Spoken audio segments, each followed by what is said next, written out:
இந்த நிமிஷம் வரைக்கும் அந்த காதல் அப்படியே தான் இருக்கு. நீங்க விரும்பின ஒரு நல்ல மருமகனா, அஞ்சலி ஆசைப்பட்ட ஒரு நல்ல புருஷனா, இனிமே நான் அவ கூட வாழ தயாரா இருக்கேன். அஞ்சலி கொஞ்சம் அட்வைஸ் பண்ணி அவளை என் கூட கொஞ்சம் சேர்த்து வைங்க அத்தை. அவளை நான் நல்லா பார்த்துப்பேன். ப்ளீஸ் அத்தை. இவ்வளவு நடந்ததுக்கு அப்புறம் எப்படி உன்னால இப்படி தைரியமா என்கிட்ட பேச முடியுது? நீ அவளை விட்டுட்டு போனாலும் அவ வயித்துல ஒரு குழந்தை இருந்துச்சு. அந்த உயிராத அவளுக்கு ஒரு நல்ல வாழ்க்கையை கொடுக்கும் நாங்க நம்பிக்கிட்டு இருந்தோம். ஆனா நீ பண்ண தப்புல அந்த குழந்தையும் கலைஞ்சு போயிடுச்சு.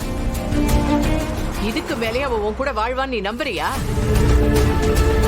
உன் மனசுல கொஞ்சமாவது ஈரம் இருந்தா இனிமே நீ அஞ்சலி இருக்கிற பக்கம் தலை வச்சு கூட படுக்க கூடாது. அஞ்சலிய பத்தி நீ உன் கனவுல கூட நினைக்க கூடாது. அத்த ப்ளீஸ் அத்த, அப்படி சொல்லாதீங்க. எனக்குன்னு இந்த உலகத்துல இப்ப யார் இருக்காங்க? இது பாருங்க, இவ்வளவு பெரிய வீடு இருக்கு.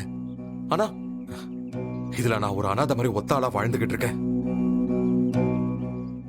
எனக்கு கிடைச்ச ஒரே சொந்தம் என் அஞ்சலி மட்டும்தான். அவதான் என் வாழ்க்கை. அவளுக்காக நான் எப்படி எல்லாம் கனவு கண்டேன் தெரியுமா?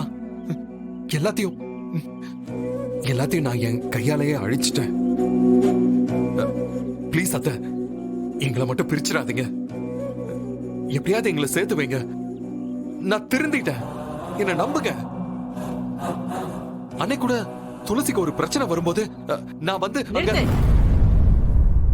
என்ன துளசிக்கும் அஞ்சலிக்கும் பிரச்சனை வந்தப்போ நீ வந்து காப்பாத்தினேன்னு இப்ப சொல்லி காட்டுறியா?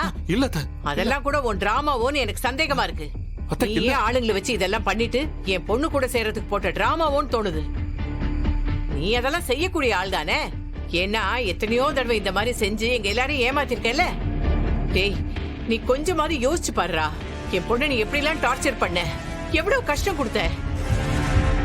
இதுக்கப்புறமும் நீ அவ கூட வாழணும்னு நினைக்கிறியே, நீ எல்லாம் ஒரு மனுஷனா?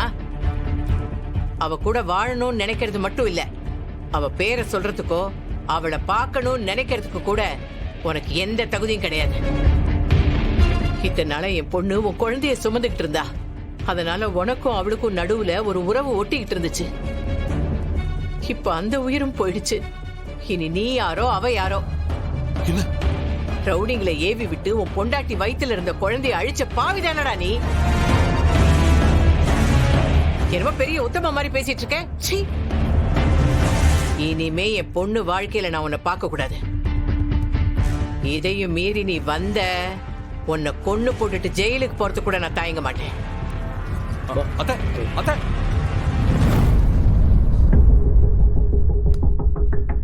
பாசே, உங்களுக்கு நிஜமாலே ஓனர் மேலே அக்கறை இருந்துச்சுன்னா, நீங்கள் அவங்களுக்கு நல்லது செய்யணும்னு நினச்சிங்கன்னா ஓனர் நிம்மதியாக இருக்க விடுங்க ப்ளீஸ். அவங்கள தொந்தரவு பண்ணாதீங்க. அவங்கள முதல்ல வாழ விடுங்க, டார்ச்சர் பண்ணாதீங்க.